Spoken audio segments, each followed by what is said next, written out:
God, you are my God, and I will ever praise you. God, you are my God, and I will ever praise you. And I will seek you in the morning, and I will learn to walk in your ways. And step by step you lead me, and I will follow you all of my days. God, you are my God, and I will ever praise you. Lift up your hearts. God, you are my God, and I will ever praise you. And I will seek you in the morning, and I will learn to walk in your ways. And step by step you lead me, and I will follow you all of my days. Step by step you lead me, and I will follow you all of my days. Step by step you lead me, and I will follow you all of my days.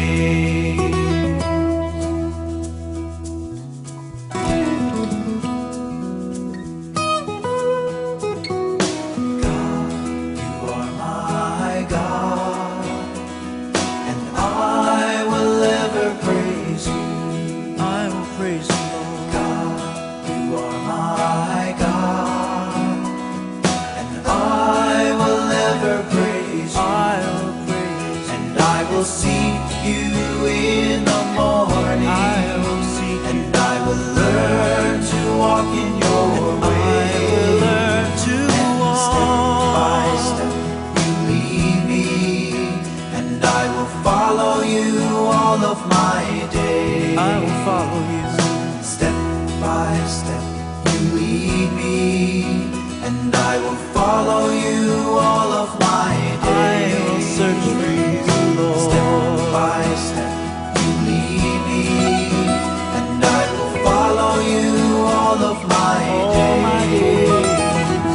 Step by step you lead me, yes, and I will follow you all of my days. Lord.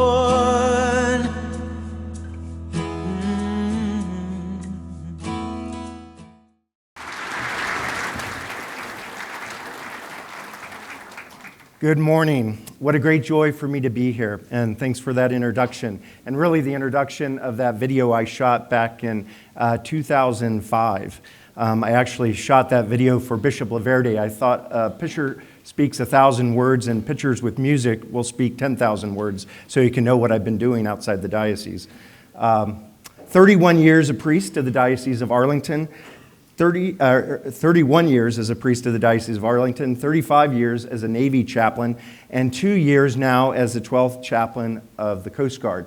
I want to start off by thanking Bishop Burbidge for allowing me to be a chaplain, and also allowing 5 other priests of our diocese to be a Navy chaplain, and 1 to be an Army chaplain. We have to give the Army a little bit of love. So imagine that. There are 7 of us in the military right now from the Diocese of Arlington. They're just shy of 200 parishes in the United States, and we are the largest sending of any of those parishes to the military, sending chaplains, sending priests, and really sending missionaries off. And I'm proud to represent that today.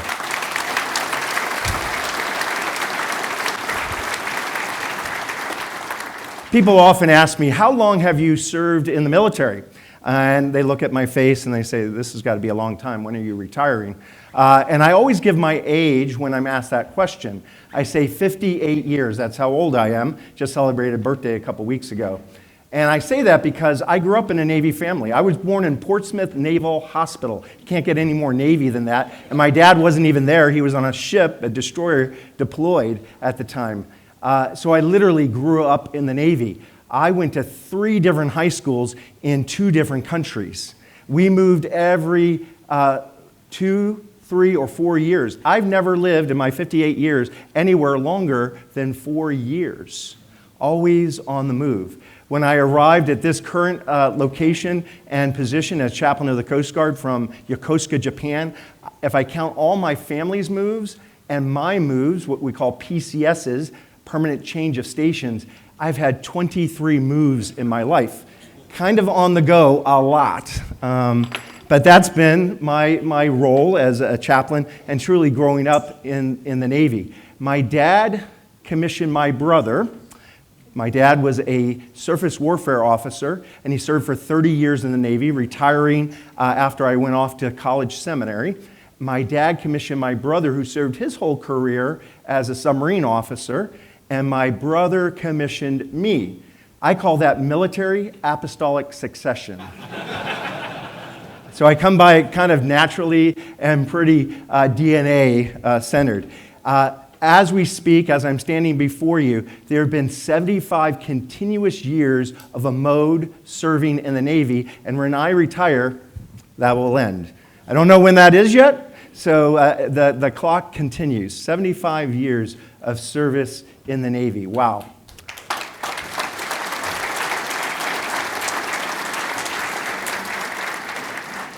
I was commissioned in October of 1988 as a butter bar ensign, and this is a photo of that commissioning. I was commissioned, as you see, by my brother and my father looking on. There's that apostolic succession going on there. And I was commissioned at the Seton Shrine in Emmitsburg, Maryland, just miles away from the seminary. I went to Mount St. Mary Seminary in Emmitsburg, Maryland.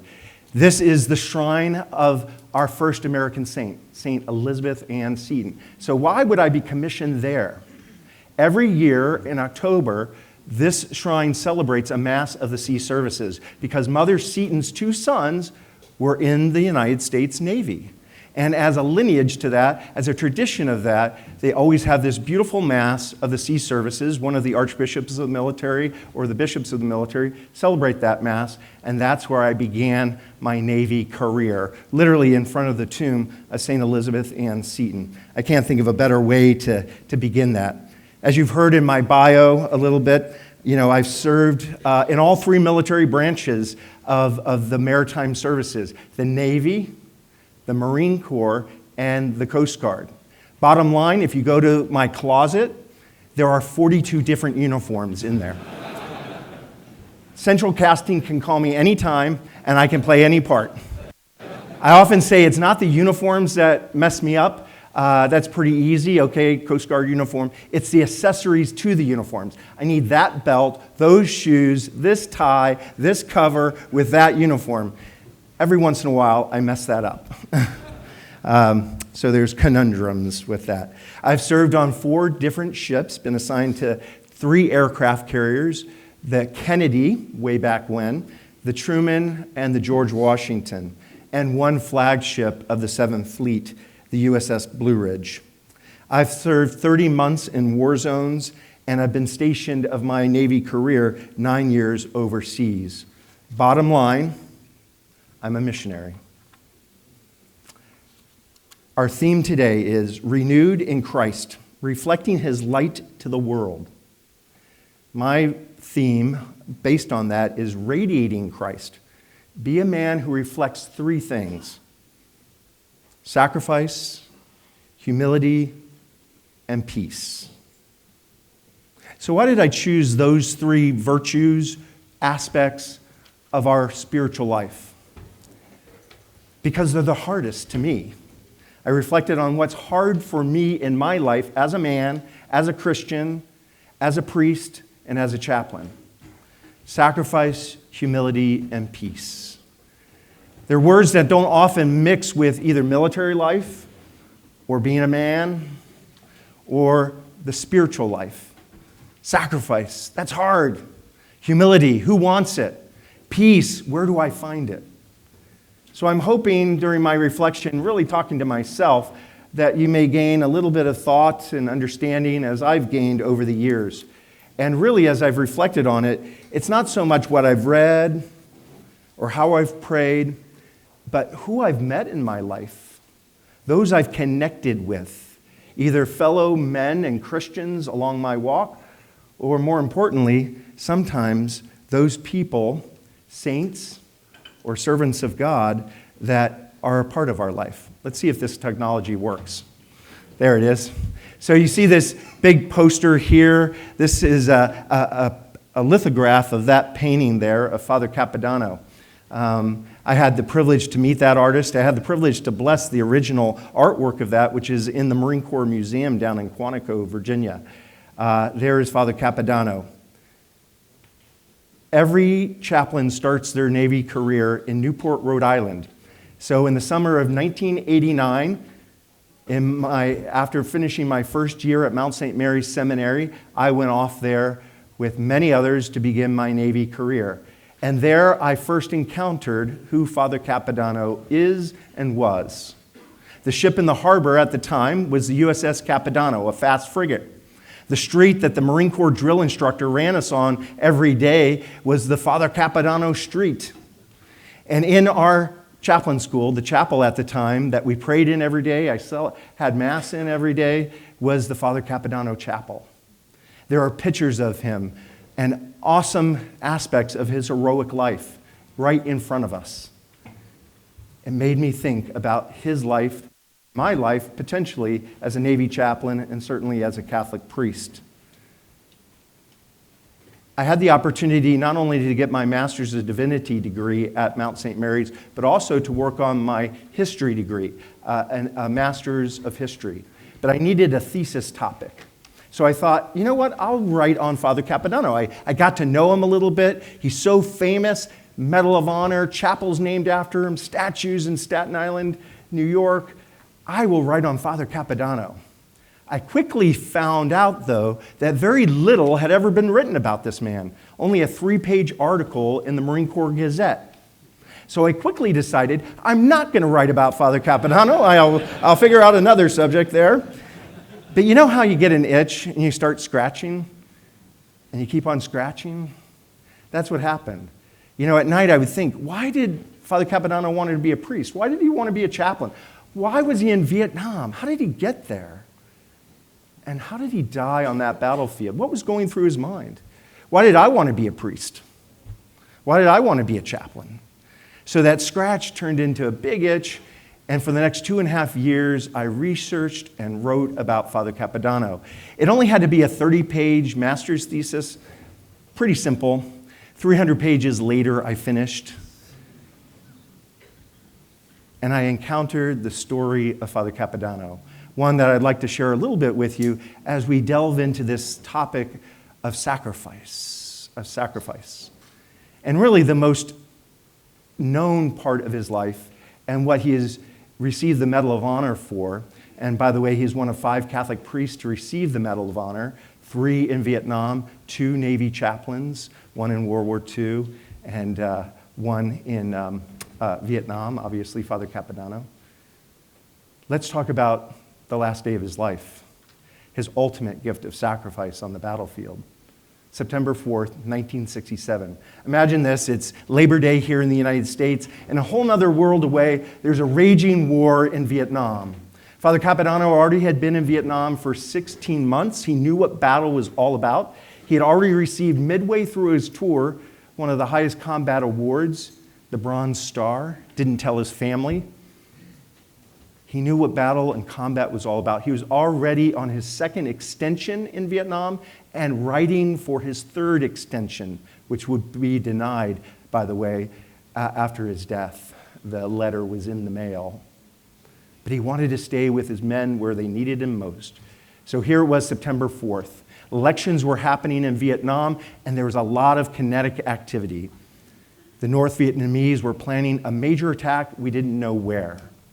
But it happened in the Quai Son Valley, about 50 miles to the northwest of Da Nang. A small group of Marines from the 3rd Battalion, 5th Marines, encountered 2,500 North Vietnamese, what would be later termed in a 12-day battle as Operation Swift. And the first day of that battle, many, many units of the 3rd Battalion, 5th Marines were added. and a battalion aid station was quickly set up in the midst of the battlefield. That's where Father Capodanno needed to be. So he asked and boarded a helicopter with M Company of the 3rd Battalion, 5th Marines, and made his way to that quickly, hastily made battalion aid station. The helicopter didn't make it there. It was literally shot down in the middle of rice fields, and Father Capodanno got out of the helicopter with his men, and now they were making their way on foot to that battalion aid station. Small knoll of a hill. On one side of the knoll of the hill lay the conflagration of war. On the other side, relative calm in the company headquarters. Here we had that company headquarters set up, Father Capodanno in relative safety there. On the other side, 2 platoons of M Company engaging the enemy. He could hear the radio operator on the other side of that conflagration screaming across the radio to the headquarters, "We can't hold out, we can't hold out, we're being overrun." Father Capodanno couldn't hold out anymore. His heart leapt for them, and he leapt over that knoll of the hill and ran into the midst of the fire in the battlefield.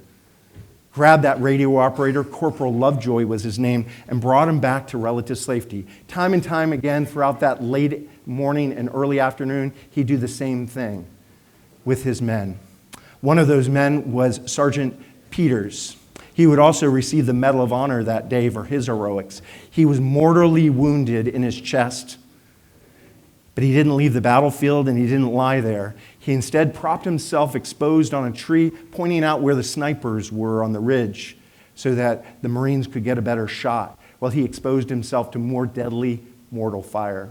Nobody, not even the corpsmen, could get to him because of the strafing round, except for one man, the Capodanno. Sergeant Peters was an Orthodox man. Father Capodanno ran to his side, held him, and prayed the Our Father with him as he died in his arms. For that, Father Capodanno received his first wound of the day through his right shoulder, shrapnel. Bandaged up, refused to leave on a medevac helicopter, just saying, "I need to be where my Marines need me most." For that, he received the second wound of his day through his right hand, now disabling his whole right arm, continuing to go throughout the battlefield, praying with his men, caring for them. The Marines deployed tear gas into the area. The North Vietnamese who don't have gas masks, hopefully it'll disperse them. One Marine didn't have his gas mask. He had left it behind. Father Capodanno, without a thought, took off his gas mask, gave it to that young Marine to continue the fight, while Father Capodanno choked back the tears. Corporal Ray Harton ran into the midst of the battlefield trying to get that sniper, that machine gun sniper of the North Vietnamese. Here he was, a brave man, trying to get there, trying to shoot down that sniper. Instead, he was shot through his left arm. Now he lay on the battlefield, blood spurting out of his arm, and the corpsman ran to his side, Corpsman Leal. Corpsman Leal, both Ray and Corpsman Leal were Catholic, had just received communion from Father Capodanno the day before Sunday. Father Capodanno was on the battlefield. Those 2 men now injured. The corpsman shot through his legs trying to care for Corporal Ray Harton. Both of them lay there. I think the next thing they would feel would be a bayonet through their belly, because that's how close the North Vietnamese were. Instead, it was the healing and peaceful calm of Father Capodanno. He immediately went to Ray, prayed over Ray, and as Ray would say, as soon as he prayed over me and anointed me, the blood stopped, and I was at peace. And he said, "Stay calm, Marine. God is with us all today, and you're going to be okay." And then he ran to the corpsman's side, and it was there, praying over the corpsman, where he received 27 bullet holes through his back, literally dying on top of the corpsman. September 4th, 1967, the ultimate gift of his sacrifice, laying down his life for those he loved. That inspired me, that story, but more importantly, those stories inspired me of the men who knew him and how he grew up. That scratch, that itch, that 2.5 years of researching and writing about Father Capodanno was really a spiritual journey. I called Father Capodanno my second spiritual director during my time in the seminary, and where he would lead me during those years was amazing, and where he's led me the last 31 years of my priesthood has been amazing. Almost every week, I hear an amazing story about who Father Capodanno was to people who knew him and to many people who never knew him, including myself. I could tell you many, many stories about Father Capodanno and his sacrifice, but I'll leave you just with 3. The first one is Ray Harton. I told you about him, and I told you that I'm writing this master's thesis. This is back in 1990. Didn't have a computer. We didn't have cell phones. We didn't have the internet. How do I find these Marines who knew him out in the battlefield? Well, I put a free ad in the Marine Corps Gazette, the Leatherneck, the Marine Corps Times, and the Navy Times. Kind of a 2-sentence, small little type. If you knew Father Capodanno, call this number. It was a payphone at the end of the hall that 50 guys used in the seminary. I was hoping for a one-eyed, grandmother to call me on that. Instead, I got 100 guys call. 100 guys, including Ray Harton. And there was a clipboard there with paper to sign up, who called, because I wasn't always there. And the guys knew what to do. And Ray was one of them. And they took down his name, they took down his address, and I would send them a letter. And I'd write, hey, this is what I'm looking for. Tell me how you knew Father Capodanno, and let me write about that experience if you're willing to do that. Ray received that letter. It brought back those amazing emotions of that day on the battlefield, September 4th, 1967. A day that he has lived with since that time of survivor's guilt. The 2 people caring for him on that battlefield, one unarmed, died trying to save him, and he lived. He never told his wife that story. And it brought back so much guilt that he took out a revolver and shot himself in the same left arm years later, trying to commit suicide because of that amazing survivor's guilt. I didn't know any of this. Flash 10 years later, I'm now at Bishop O'Connell High School, enjoying myself as the chaplain there, and we now have the internet. And I get this message: are you the Dan Mode who was working on this story about Father Capodanno so many years ago, over 10 years ago? And I said, yes. He goes, well, I'm Ray Harton, didn't remember the name. Can I come and see you and tell you my story? And I go, sure, Ray, where are you at? And he goes, I'll be there tomorrow. Is this guy in my closet? Where is he? He drove through the night from Georgia and arrived, not sleeping, and he told me that story. He came back to the faith. I blessed his marriage, validated it, and then he went on to lead other veterans groups to tell his story. Ray has now since passed, but truly, Father Capodanno was still caring for him. That sacrifice, that care, that love for that Marine on that day of September 4th had continued on. And I saw it time and time and time and time again with veterans and so many others. Another person, only one person I knew who was in Vietnam, who I could actually write to back in those days, back in the seminary when I was trying to find just anybody who might have known this man, was Fred Smith. And the reason why I knew Fred Smith is because his brother, Father Capodanno's brother, told me that this guy was on the battlefield with him. He was a second lieutenant, a Marine. But he became so famous that everybody knew him, and why don't you reach out to him and see if he'll tell you his story? Because Fred Smith became the founder and president of FedEx.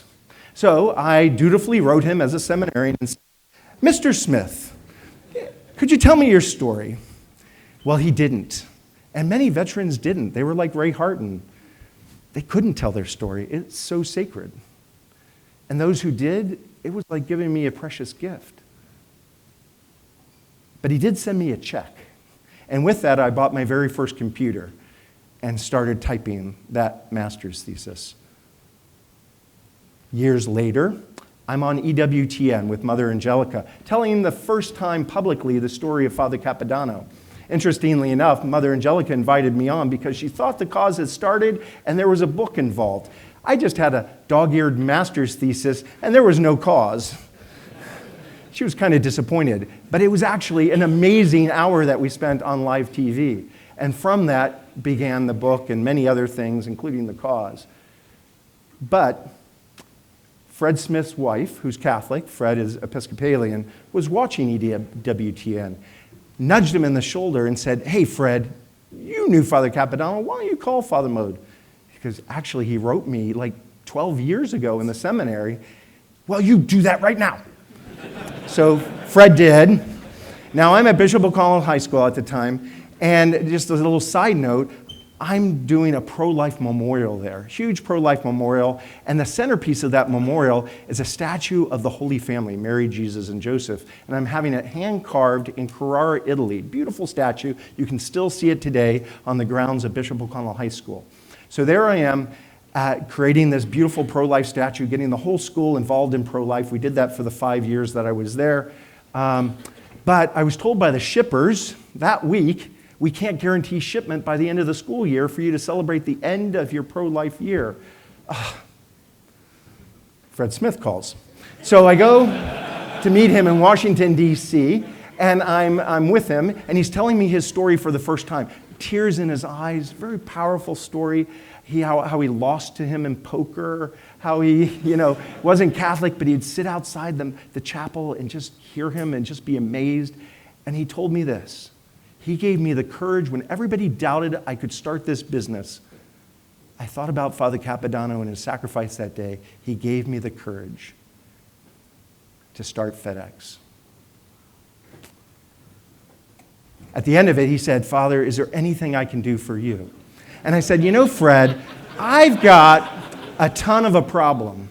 I've got this statue in Carrara, Italy. I kind of need it here. And he goes, here's a card. We'll FedEx it. And he did. Imagine that. I call this number and they go, I don't know who you are, but you're important and there's a statue coming your way. And just in typical FedEx fashion, it was delivered to the very pedestal of where it's standing today at O'Connell High School. Father Capodanno's sacrifice, amazing. Personally to me, one of the beautiful gifts that he gave me, and the title of my talk today is based on it, is Radiating Christ. It's this book. This is an actual copy of the book that all of his classmates received on the day of his ordination. It was given to him by the superior of his religious order, Maryknoll. It's the only book I know Father Capodanno read. I'm assuming he read many books, including the Bible, but it's the only one he talked about. And it was the beginning of his priesthood. Well, I had to get a copy of that book. It's in his letters, but it hadn't been in print for decades. Again, no internet, no all this. Well, I went to the librarian of the Mount and I said, how can we get a copy of this? It took months and months. He finally found it in Berkeley, California. And they printed off a copy of it and sent it to me. And I read it and I go, this is his life. This is his life. Radiating Christ. It's all about dying to self and living for Christ, about sacrifice. It was a very powerful book for me to read. It's actually the last book my father read before he died. And he was able to read it because in order for that book to be published, the Grunt Padre, which I didn't really want it to be published because I was afraid that they would take it in different ways I didn't want it to go. But I reserved the copyrights of it, and I said, if you can prove to me that you're real, republish this book. And he did. And then I said, I'll work with you then. So now you can get it online. But this is the original copy of it. It was written by Father Raoul Plus, interesting man, a Jesuit, French Jesuit, who served as a chaplain in World War I for the French army. So you can imagine what he's writing in this book. Very powerful indeed, Radiating Christ. So it's a book that's helped me, it's helped many others, and truly because of this person I never met, Father Capodanno, servant of God, sacrifice. Sacrifice. The word sacrifice means to make holy, literally, sacrificio. And we don't think about that. We think about sacrifice as something bad, awful, evil, I don't want it, give me an aspirin, don't have time for the pain. Sacrifice is all about making things holy. That's what it means, sacrificio, to make holy. I think we all want to do that. We all want to make ourselves holy. We all want to make other people holy, our families, our friends, our churches, our men's groups. Yeah, we want to be holy. We want to be holy. Father Capodanno has taught me how to be holier. And the sacrifices I've endured in my life have taught me how to be, hopefully, a little holier. And people have made a difference in my life of that holiness, including my first spiritual director, and really my only one. I told you Father Capodanno was like my second spiritual director, but my first spiritual director was a man named Father Robert Zilla, beautiful man, Crozier father, and many, many years taught in the seminary, and was my spiritual director really until the time he died. I was with him 2 weeks before he passed away. And it was 6 months before my ordination that he began to turn a little bit on our spiritual direction. Here I was with him for years and years of spiritual direction, preparing for the priesthood. 6 months before I'm about to be ordained, he started turning the conversation to sacrifice. I said, why didn't you start this a couple years ago? Here I'm about to be ordained, and now you're talking about sacrifice? And he goes, remember this, Father Dan. When you are ordained, the ceremony of ordination has a part of the rite that says, we choose these men, our brothers, to be ordained priests. And at that time, a part of the rite is for people to acclaim that. And they do that by clapping.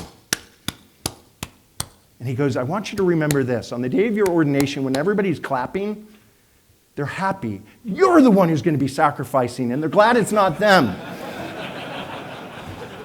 I was the only one on the day of my ordination not smiling.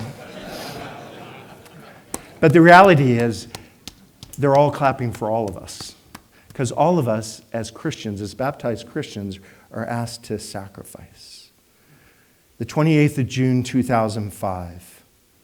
The photo you see before you is a ramp ceremony in Afghanistan. I don't know who's in that casket, but it's one of 19 individuals who died in one single day. At that time in Afghanistan, it was the largest loss of life of any military personnel. 3 of them on the ground, 16 in helicopters, 11 of them Navy SEALs. And the largest loss of life of Navy SEALs to their history at that time in their history. And I was their chaplain. Operation Red Wing. Imagine that on the battlefield, receiving all those bodies and praying with them, imagining what their lives were like, including Michael Murphy, a lieutenant Navy SEAL who also received the Medal of Honor, praying over their bodies, celebrating a memorial service with all gathered, and greeting the lone survivor, Marcus Luttrell, who I'd spent 4 days with before sending him to Landstuhl, Germany. Marcus was Catholic. We prayed the rosary together. We talked. I was there at 2 o'clock in the morning when he arrived on Bagram Airfield. The amazing sacrifice of those who've given their lives. 36 soldiers, sailors, or Marines died on my watch there. And the first one was a guy by the name of Stephen. And it was my first 48 hours in Afghanistan. And I'd like to read you a story I wrote to my mom of that event. I just gotten my first night's sleep and was taking an easy morning, unpacking my gear and getting ready for a full week. A knock at the door. They need you at Charlie Medical. The choppers should be arriving at any moment. I quickly got dressed and found my way to the base aid station. Just ahead of me, 2 young men had been brought in. Both had been wounded when their convoy was hit by an IED, improvised explosive device, a bomb. One chaplain was at one head of one man, and I went to the head of the other, Stephen. The doctors and nurses began their work with great speed. What seemed to me like confusion and crowds gathered around a body was a well-disciplined group of docs and staff racing to save a life. My first thought was, as I entered into this crowd, I don't want to get in the way. As soon as that thought went through my mind, the head doc said, "Chaplain, good, you're here. Come in close." The first thing I did was check his dog tags around his neck. They have all the vital information on them: name, blood type, faith background. His said, no preference. So many of the tags say this. At the times, it's because the soldier was clearly stated, no preference. At other times, it was because they were asked that question and hundreds of others with hundreds of other soldiers at a time, and it never got recorded. I prayed a rosary as the docs work. I held his head and was praying directly into his ear. Stephen was not conscious, but medical doctors often say that hearing is the last to go. At times, I would also help by holding an IV bag or taking off parts of his uniforms. His wounds were many and deep. The docs kept working. He was still alive. I kept praying. What seemed like a day was more like 45 minutes. The docs could do no more. They did so much.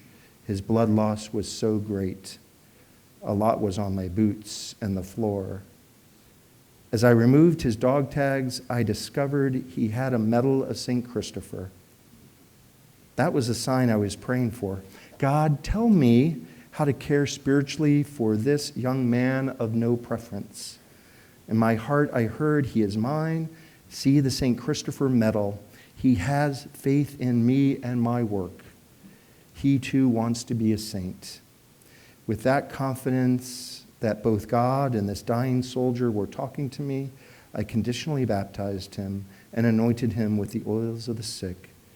As we wrapped his body, my prayer was, go with God, go with God. A day later, I attended the ramp ceremony, a simple yet profound, powerful moment where the body is taken to the plane that will take him home. Hundreds stood on the flight line, and in silence I prayed, go with God, go with God. Not everybody died, obviously. There are many who lived. This is a photo of the 5th of January, 2007. There I am. It's a little blurry because at that exact moment, my religious program specialist was taking that photo of me with Sergeant William Vile. An RPG round hit the medical tent, and a bomb went off. And so we were all experiencing the shaking of that. This is the Cornwall Valley Outpost, COP. Operation Restrepo was happening right at this time. And this is a year before that, basically the area where the Navy SEALs were killed. January 5th, 2007. I was coming in to offer Mass at this very small forward operating base, just about 40 guys on the base, and my helicopter was literally shot down into the midst of this forward operating base, Cornwall Valley. For 45 minutes, 100 Taliban attacking this small position. One guy, Sergeant Vile, was shot right in front of me. We got him to the battalion aid station, starting morphine on him, and I tried to keep him awake. We didn't want him to go unconscious. So I kept on asking him questions. Hey, what's your name? And he said, William, not Billy or, Bill. William, okay, that's interesting. Nice formal name there, William. Where are you from, William? And he goes, Philadelphia. And I took a chance. I said, what parish in Philadelphia are you from? And he goes, St. Lucy's. And I go, you're in luck today. I'm not only a chaplain, I'm a Catholic priest, and I'm going to anoint you. And he goes, great. The morphine was starting to work. Well, we ultimately got him to Jalalabad and then to Bagram, and he made his way to Launchstool. But on that day, before he went to Launchstool, and this is all within 24 hours, he raised his hand and he recommitted himself to another 4 years in the Army with the Purple Heart hanging on his uniform. Wow, that's sacrifice. That's sacrifice. January 5th. That's the feast day of St. John Newman, who was a bishop in Philadelphia, where this young boy was from. I didn't think it was a coincidence. I knew it was a God incident. And I hadn't celebrated Mass yet that day, but as soon as I got back to Bagram later in that evening, I celebrated Mass. And I decided to call my mom and my bishop, Bishop Laverde, mainly because it had made the news, that a chaplain had been shot down and no other news about it. But I wanted to know, it wasn't me. I'm calling you. Obviously, I wasn't that guy. I didn't tell him any of this story. My mom and I chatted about the weather. And when I called the bishop, he goes, "You didn't get my letter already?"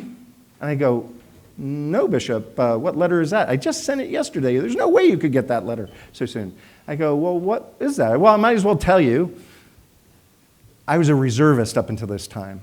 And on that day, the 4th of September, or 4th of January, which is the feast day of St. Elizabeth Ann Seton, by the way, where I was commissioned, he said, I wrote a letter to you to allow you to go from reserves to active duty."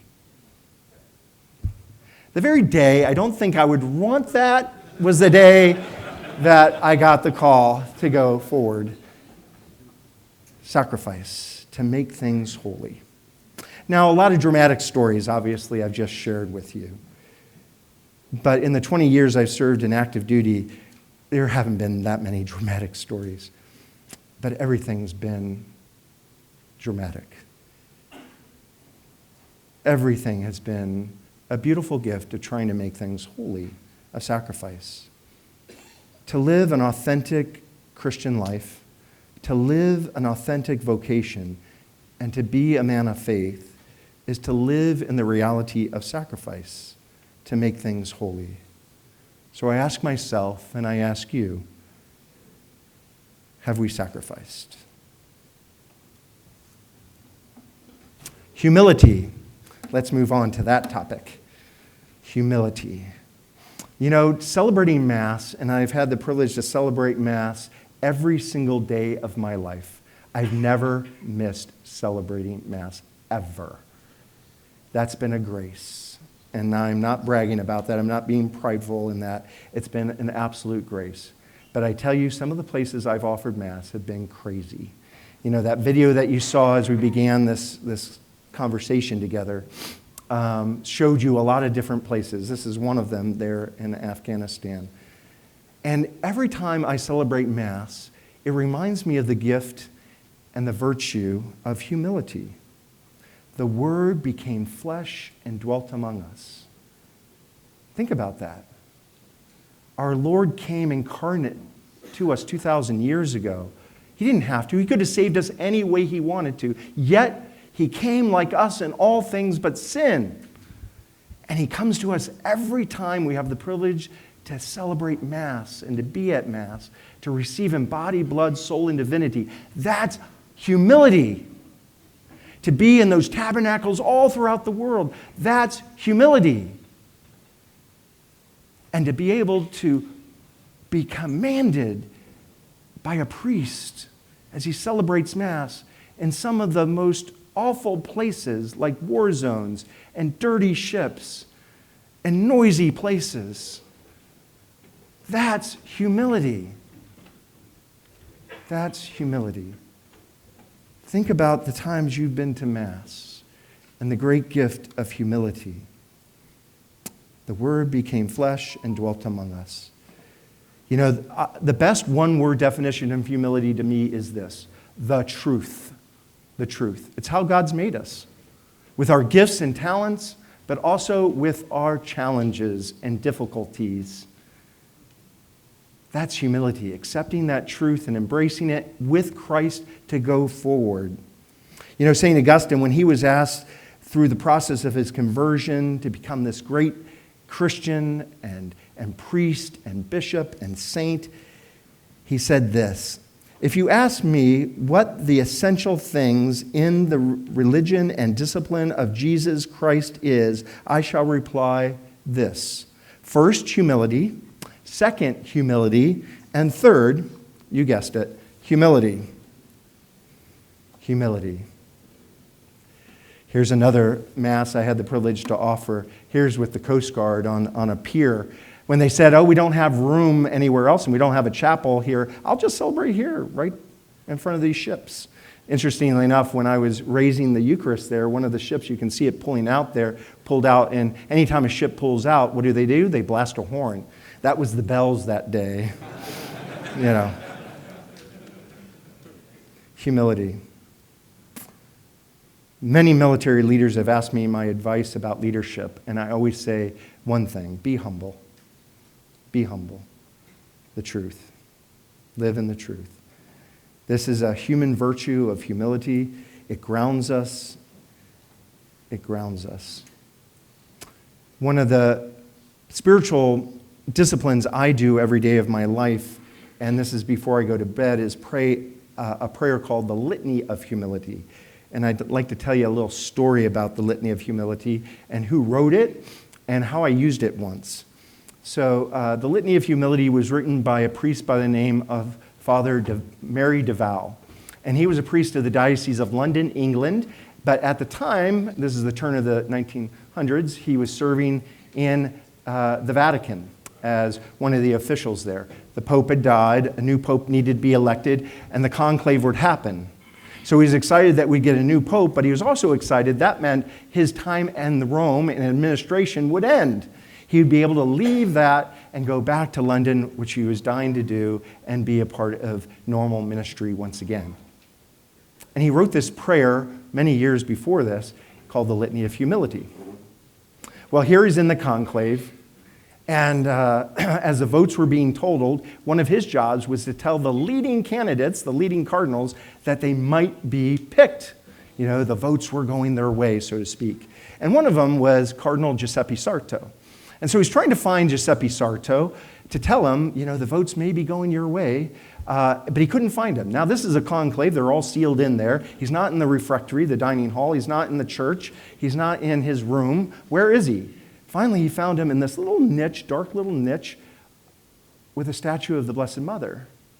And he was praying quietly. And he could see that he was crying. He could see he already knew that the votes were probably going his way. And he felt compassion and saw this humble man, and he just reached over to his shoulder and said, "Courage, Cardinal, courage." Well, the next day he was elected Pope, Pope St. Pius X.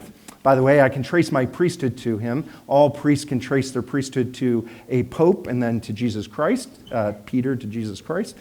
So I can trace my DNA, if you will, my genealogy of my priesthood to him through Bishop Keating, who ordained me. So I've always had a place in my heart for Giuseppe Sarto, Pope St. Pius X. Now, fast forward, Father DeVal is all excited. He's going to be able to go back to London, and he's finishing up his last-minute duties. And some of those duties is bringing documents to the Holy See, to the Father, Holy Father. And one of these documents he brings in, gives it to the secretary, and the secretary says, "Oh no, the Pope Pius X wants you to come in and bring it to him personally." And he goes, "Oh, okay, that's strange, but I'll do that." Brings it in personally, and the Pope says, "Oh, Father Sarto, why don't you just open it up?" He opens up the document. He goes, "Why don't you read it?" And it's a reading, a decree making Father Cardinal Mary DeVal the new Secretary of State for him. He wasn't going back to London anytime soon. And he started crying. He knew what it meant. And he would be made a cardinal. And the Pope just reached over his shoulder and said, "Courage, Father." That's humility. That's humility. So again, this prayer that he wrote, and that both of them prayed all the time together, became a part of my spiritual life, my prayer life. And so here we have these two beautiful men, one becoming a saint, praying this. I'm asked now by the CNO, the Chief of Naval Operations, to offer a Mass on Ash Wednesday. Many years ago, I'm at the Pentagon, but they have a meeting called Infosis with all the admirals gathered together to do a meeting for 3 days, and it just happened to start on Ash Wednesday. Well, the current CNO at the time, Admiral Richardson, whose brother, by the way, is Father Paul Richardson, a priest of our diocese, wanted to have it beginning with Mass. So I went out to Loudoun County, was offering this Mass, but I said, what am I going to preach about on Ash Wednesday to about 80 Catholic admirals, including the CNO? Humility. And this litany of humility, and I told that story. Afterwards, the CNO said, "Can I have a couple more copies of that?" I think he was going, "I need to give this to my staff." Let me just pray this prayer with you. "O Jesus, meek and humble of heart, hear me. From the desire of being esteemed, deliver me, Jesus. From the desire of being loved, deliver me, Jesus. From the desire of being extolled, deliver me, Jesus. From the desire of being honored, deliver me, Jesus. From the desire of being praised, deliver me, Jesus. From the desire of being preferred to others, deliver me, Jesus. From the desire of being consulted, deliver me, Jesus. From the desire of being approved, deliver me, Jesus. From the fear of being humiliated, deliver me, Jesus. From the fear of being despised, deliver me, Jesus. From the fear of suffering rebukes, deliver me, Jesus. From the fear of being calumniated, deliver me, Jesus. From the fear of being forgotten, deliver me, Jesus. From the fear of being ridiculed, deliver me, Jesus. From the fear of being wronged, deliver me, Jesus. From the fear of being suspected, deliver me, Jesus. That others may be loved more than I. Jesus, grant me the grace to desire it. That others may be esteemed more than I. Jesus, grant me the grace to desire it. That in the opinion of the world, others may increase and I may decrease. Jesus, grant me the grace to desire it. That others may be chosen and I set aside. Jesus, grant me the grace to desire it. That others may be praised and I unnoticed. Jesus, grant me the grace to desire it. That others may be preferred to me in everything. Jesus, grant me the grace to desire it. That others may become holier than I, so that I may become as holy as I should. Jesus, grant me the grace to desire it. Humility. The last reflection. Peace. Peace. This is me praying over the 1MC. That's the intercom over every ship. It's a tradition in the Navy at 9:55 at night to have an evening prayer.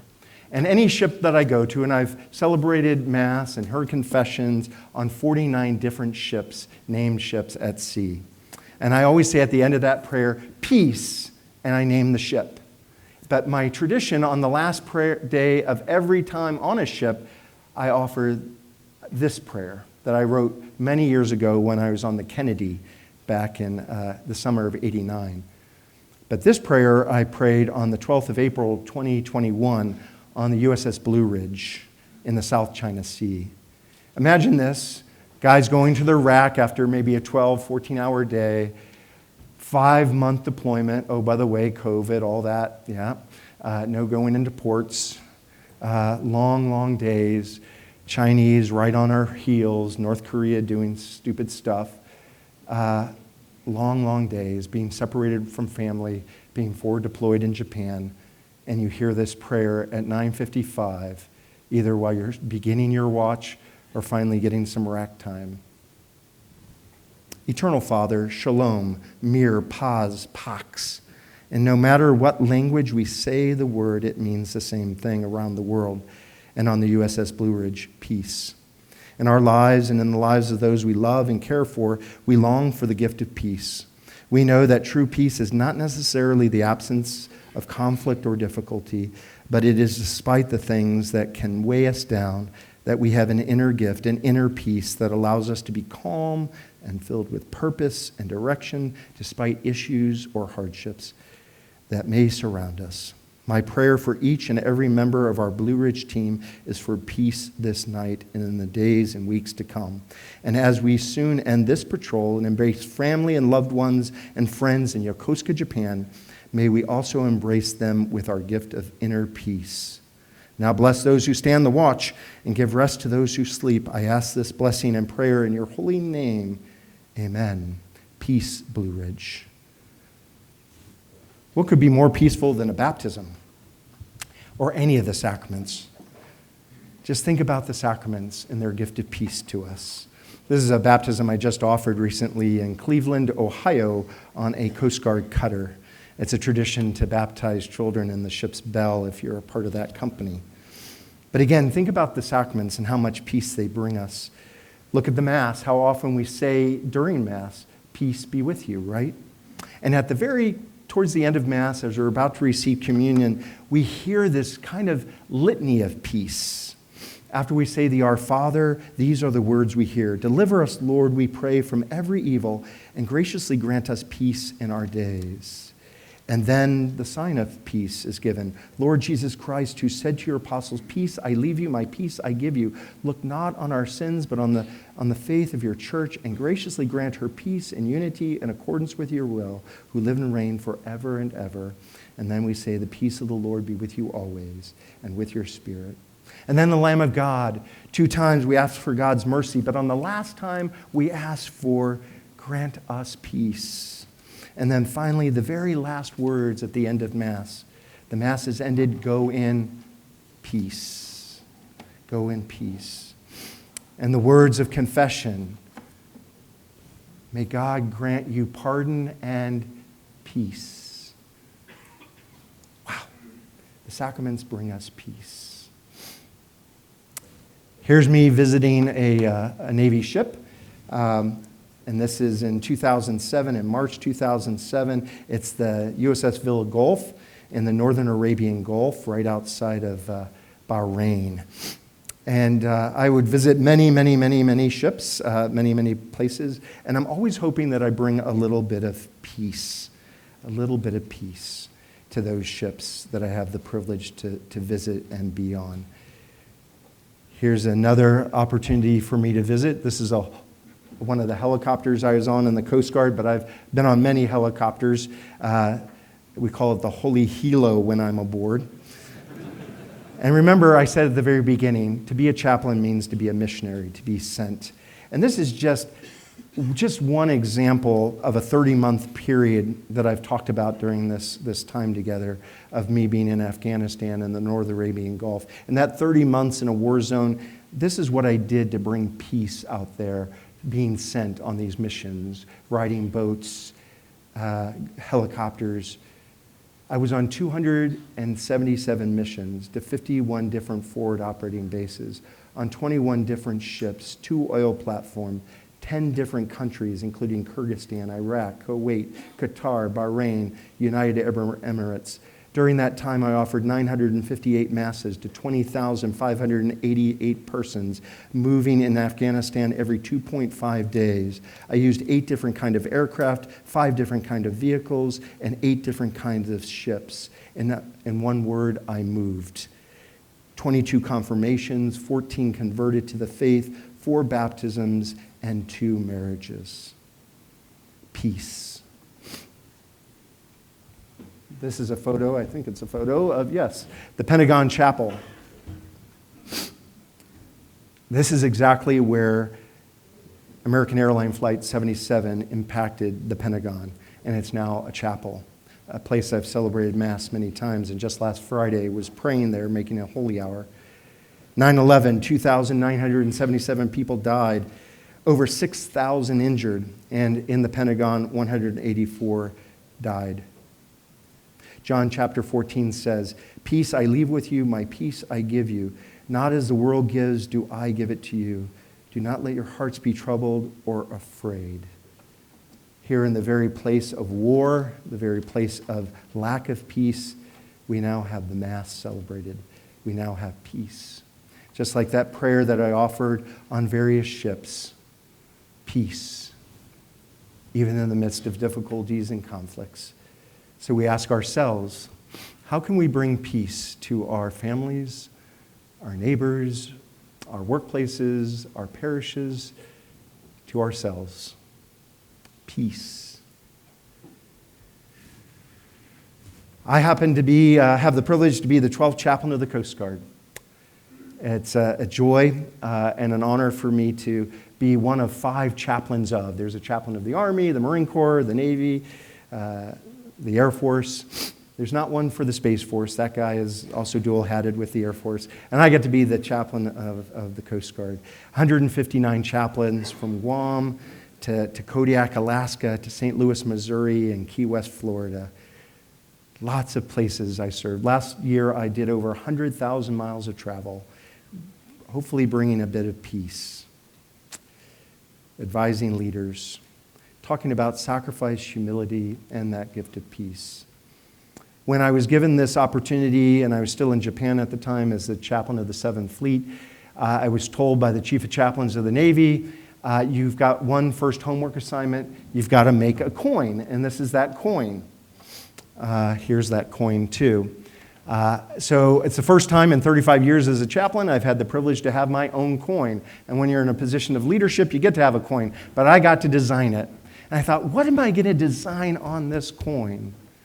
What am I going to design on this coin? And I brought a bunch of people together, some Coast Guard men and women, others. And the word kept on coming up about the Coast Guard. Sacrifice, sacrifice, sacrifice. They sacrifice. So I wanted the centerpiece of my coin to be sacrifice. So the centerpiece of this coin is actually a pelican. And the pelican is an awesome image of sacrifice, especially for us as Catholics, because the pelican represents the Eucharist. A pelican will prick its own breast, take its own blood to feed its young if it has to. And that's why it's a symbol of the Eucharist. It's often around tabernacles and stained glass windows or iconography. It's a beautiful gift and symbol. But it's also a beautiful gift for the Coast Guard, not only in that sense of sacrifice, but it's a maritime bird. It's one of the few birds that goes under the water, on the water, over the water, just like the Coast Guard. It's a bird that flies in the nastiest weather. Most birds will go to their nest when bad weather comes in, not the pelican. It will fly in nasty weather. The Coast Guard does its best work in nasty weather, hurricanes and all that good stuff. And it's a bird that has that big beak, fills it with fish, but never for itself. It always brings it back to the community, to care for the community. The pelican, an awesome gift of sacrifice. It's superimposed on an anchor, and the anchor is a maritime symbol as well, and the anchor has always been a symbol of hope. It anchors us. It's humility. It grounds us. My anchor is a little bit unique. It's shaded dark and light. Because when do we need hope the most? When it's dark out, right? And when we finally get that little bit of hope, that little bit of light, the anchor turns a little bit light. And there's a sun there. And you got to ask yourself, is the sun rising or setting? I don't know. You've got to answer that question. Sometimes it feels like it's setting in our life. But I want you to know the resurrection's real. It will rise again. There's a rope underneath that. If you ask a sailor what they want, they always want a rope. Tie things together, bind them together, connect us. When we're connected, just like today, as men gathered spiritually, that we have a lot of hope and a lot of joy, despite any of the difficulties or problems that we have. That rope connects us. And finally, that word, pax, is on there, peace. It's been an anthem and a motto throughout my whole priesthood. I end texts and emails and any homily I end with the word peace. I always hope we bring a little bit of peace. And finally, there's 12 stars on there. I happen to be the 12th chaplain of the Coast Guard, but it's also a nod to Mary, the book of Revelation, chapter 12, 12 stars around her head in a field of blue, but also for 12 tribes of Israel, symbolizing community, and 12 apostles for leadership. When I go throughout the Coast Guard and I have the privilege to offer this coin, and I've offered it 295 times to different individuals for different reasons, everyone's logged and named and the reason given, I always say this when I'm talking to any group. I say, thank you for your service, right? Everybody says that when we're in uniform, when we're going through TSA line, when we show our D card. Thank you for your service. But really, I think people are saying, thank you for your sacrifice. Thank you for your sacrifice. You're the less than 1% that will ever join the military. You raised your hand. And while you don't think you're sacrificing, you took that duty this last July 4th, didn't you? You missed that birthday because you were out at sea or deployed in a far distant land. And that wedding anniversary and that baptism and so many other things. Thank you for your sacrifice. Thank you for making things holy. And I want to thank you all for your service in your parishes, in your families, in your men's groups. And I want to thank you most of all for your sacrifice, making things holy, especially for yourself. And while I'd love to offer this coin to each and every one of you, I've asked our organizers to pick one person here today that I can offer this coin to. So I'd ask a retired Rear Admiral, Brian Prindle, to come up. I don't know where you're at, but I know you're here. Come on up.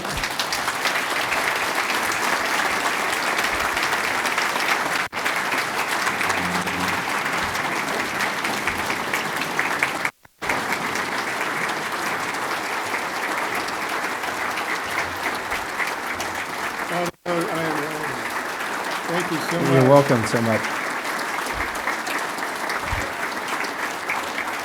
Brian not only served 34 years in the Navy, retired as a Rear Admiral, his son is also almost 20 years in the Navy. It sounds like we have a lot of that connection. His father was also in the Navy, so you have apostolic succession as well in your life there, military apostolic succession. But I want to, on behalf of everyone here, not just because you're a veteran, but most of all because of your witness and example as a Christian man, as a Catholic, and as one who's going to go forth from this conference, this time together, this time of spiritual prayer, and offer a message of hope, humility, sacrifice, and peace. God bless you all. God bless.